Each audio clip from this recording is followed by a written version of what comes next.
اور میرے عزیز ساتھیوں، آج میں آپ حضرات کے سامنے جہاد کے موضوع پر کچھ باتیں کرنا چاہتا ہوں۔ سامعین محترم، جہاد فی سبیل اللہ کو اسلامی تعلیمات میں بنیادی حیثیت حاصل ہے اور اس کی پشت پر کتاب سنت کے مضبوط چٹان ہے، اور جہاد کا منکر بلا شبہ کافر ہے۔ رب کریم کا اعلان ہے،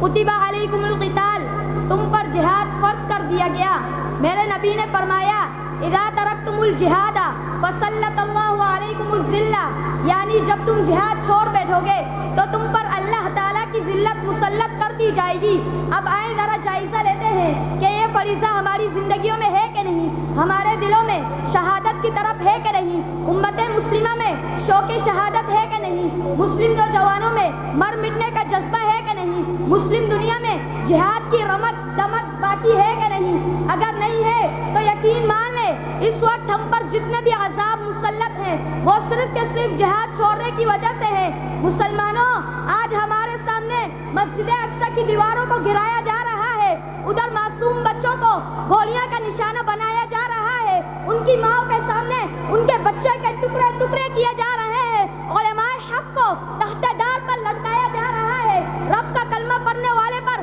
بم پھینکے جا رہے ہیں، توحید کے ماننے والے پر زمین تنگ کی جا رہی ہے، دنیا کے سارے کافر جمع ہو کر مسلمانوں پر دباؤ ڈال رہے ہیں، مگر افسوس، سدا افسوس، اب بھی ہماری ایمانی غیرت پیدا نہیں ہو رہی، اب بھی ہمارے اندر جذبہ جہاد پیدا نہیں ہو رہا، اب بھی ہم غفلت کی نیند سو رہے ہیں۔ مسلمانوں، جاگ جاؤ مسلمانوں، دنیا میں اتنے مگن مت ہو کہ تمہیں اپنی ماں بہنوں کی چیخوں کی آواز ہی نہ آئے، وہ تو اللہ سے ایک ہی جملہ کہہ رہے ہیں، یا اللہ، اے میرے اللہ، امام مہدی کو بھیج، یا اللہ، ادھر مسلمان تو بہت ہیں، اللہ، ادھر مسلمان تو بہت ہیں، لیکن سارے کے سارے نام کیا ہے؟ ارے اللہ کے بندوں، مومن تو بہادر ہوتا ہے، مومن تو اللہ کے سوا کسی سے نہیں ڈرتا، مومن تو تیر و تلوار کا پکا عاشق ہوتا ہے، مومن تو شہادت کا سچا طلبگار ہوتا ہے۔